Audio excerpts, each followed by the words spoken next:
35 độ 7 kinh vị tuyến Bắc Giang 37 độ 5. Chú rể quay vào cô dâu là 35 độ 7. Hai bạn quay vào nhau yêu thương. Hôm nay cưới tại sân nhà cho cô dâu 3 giây vừa lấy đàm hôn. Được không ạ? Quý vị nổi chào rất là lớn nữa nhá. Chú rể cô dâu cứ quay vào yêu thương ạ. Chúng ta cùng đếm nhá. Và trước khi đếm thì tôi sẽ có ban tổ chức tôi có 3 giải thưởng dành cho tất cả quý vị quan khách quý.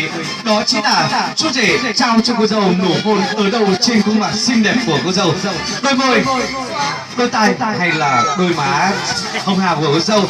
Một duy nhất một chiếc TV Sony 42 inch có hình vậy là không có tiếng. Một sợi nhì một chiếc điện thoại Sony 5,2 inch có tiếng vậy là không có sóng. Và nếu quý vị không may mắn được 2 giải thưởng trên thì sẽ đến một giải ba, đó chính là một thùng trà Dr. Thành có thùng và lại không có nước. Các anh thanh niên rượu bia nhiều, thuốc lá lắm, nóng trong người, ngứa trong người, chúng ta hãy dùng trà Dr. Thành. Và chúng ta hãy quay lại hồi trường ấy, chúng ta hãy đếm từ 3 đến 1 để cô dâu chưa thể trao cho nhau một nụ hôn yêu thương. Và nụ hôn này được sự chứng kiến và đóng dấu của chính quyền địa phương, được sự chấp thuận của hai bên gia đình, và đặc biệt hơn nữa là sự cổ vũ rất là đông đảo của bạn bè cùng trang lứa của cô dâu chú rể trong hội trường này. Chúng ta cùng đếm được không ạ? 3, 2, 1, bắt đầu. Quay đi đầu ấy.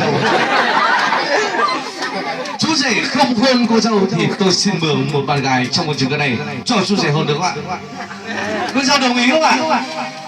Không đúng không ạ? Mà cô dâu không hôn chú rể không hôn cô dâu thì cô dâu không hôn chú rể, tôi sẽ mượn một bạn trai trong hội trường này cho cô dâu hôn được không ạ? Được không ạ? 3, chúng ta cùng đếm theo được không ạ? 3, 2, 1, bắt đầu. Vâng, xin cảm ơn rất nhiều, một nụ hôn yêu thương.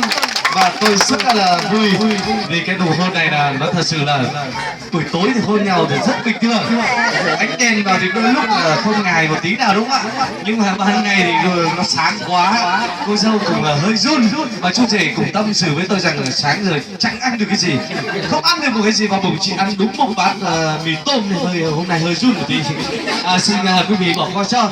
Và tiệc cưới của cô dâu và chú rể hôm nay cũng rất là thành công tốt đẹp, và tôi xin chúc cho đôi bên gia đình của thông gia hai bên gia đình vững như tùng, bền như cúc, hạnh phúc như hoa mai, tương lai như hoa đào và dạt dào như biển cả.